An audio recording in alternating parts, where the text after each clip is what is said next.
Roger groaned and winced as he opened his eyes. He lay on his back, his headache only being worsened by the gaudy strip lighting on the gray roof above. He heard heavy breathing. Initially, he thought it was just an echo of his own, but as he slowly sat up, he met a sight that he could barely comprehend. On the other side of this cramped gray room were chairs. On the left, a boy about 16 sat tied up and gagged. He was sweating profusely and struggled for air. On the other, a girl of a similar age, also bound and sobbing quietly to herself.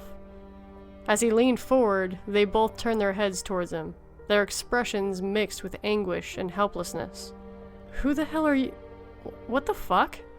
There was no point in asking. It's not as if either of them could answer.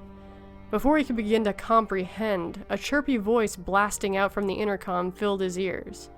"Well, hello there, campers! I'm glad to see that you're all awake.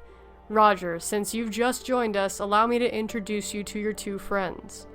On the left, you'll see David. He, like you, doesn't know where he is, and he's been moaning and crying for about 20 minutes. To be honest, I'm a little fucking tired of listening to him. On the right is Lucy. She's been whimpering for quite a while now, but she's not too bad. You're a little trooper, aren't you, Lucy?"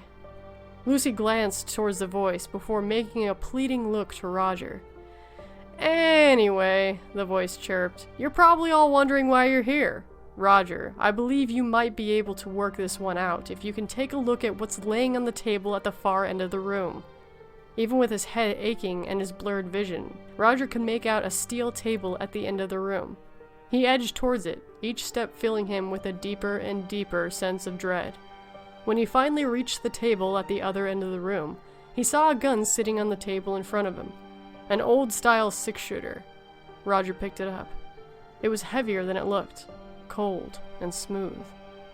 "Well now, Roger, I'm sure you're familiar with the game Russian Roulette. You know, pop in a bullet, spin it around, and see who's lucky. Well, the good news is that today you're gonna get a chance to play. But we're gonna do it with a little twist. Today, you get to decide who here gets to live or die." Roger had understood every word, but really, he just felt as confused as ever. What are you getting from this? What the fuck did I do to deserve this? "A few things you need to know, Roger. This room is sealed tight and only has a limited supply of oxygen. In 24 hours, the doors will open up. Unfortunately for you, there's not enough oxygen for you to last that long.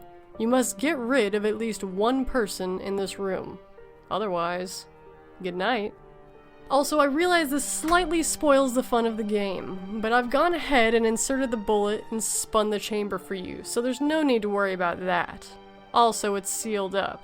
We can't have you peeking now, can we, Roger? Anyway, I hope you have fun making up your mind. Bye!" A million things rushed through Roger's mind. Why was this happening? Was this guy telling the truth? Could he escape? Who the hell were these two kids anyway? He thought about pulling the rags off their mouths to ask them about themselves, but he couldn't bring himself to do it. He didn't want to hear their stories or even their voices. He didn't want anything that would make that potential final decision any harder than it had to be. "Fuck this," he muttered to himself. "There's no way I'm dying in this room. I don't deserve it. There must be a way out." Attempting to keep his panic at bay, Roger began the painstaking forensic examination of the room. Every corner, every crevice, every single detail of the walls, the door, the chairs David and Lucy were sitting on, even their clothes. He inspected it all for some chink in the armor, something that told him this situation was not as it seemed. Nothing. After what must have been 2 hours, he collapsed. He sat sobbing in the corner. "Enough," he whispered. "Enough, there's nothing I can do."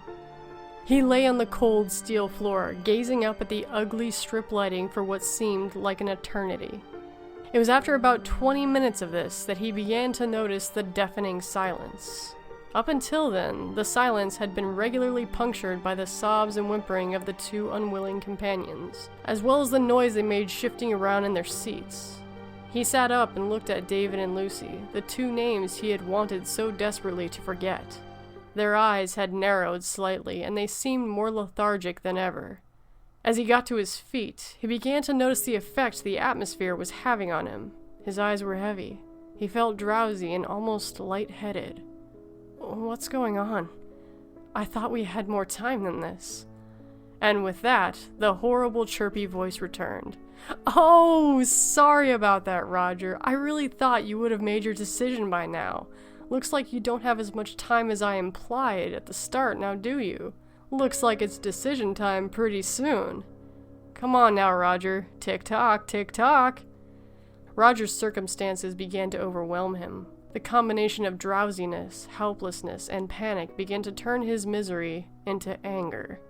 Screw this. I don't deserve this bullshit. What the fuck did I ever do wrong? Glancing from David and Lucy and then back again, he swallowed hard. I'm sorry, guys. I know you're probably not guilty of much, but fuck it, neither am I. He turned towards David as he raised the gun. David shook violently in his chair. He closed his eyes and slowly squeezed the trigger. The hammer snapped into the empty chamber. Not wanting to take even a moment to fully comprehend the reality of what he was doing, he turned straight towards Lucy, this time pointed it towards her heart. She wept as Roger tried to ignore her muffled pleas. He pulled the trigger. The voice broke over the loudspeaker once again. 2 down, 4 to go, Roger. My, aren't you a brave boy, he said with a chuckle. Shut the fuck up! Not wanting to give even a second more thought to what he was doing, he swung the pistol back towards David. He pulled. Back to Lucy. Pull. Pull. Once again to David. Pull. With that hollow click, David opened his eyes, which had been shut tight. He glanced first timidly at Roger, then guiltily towards Lucy.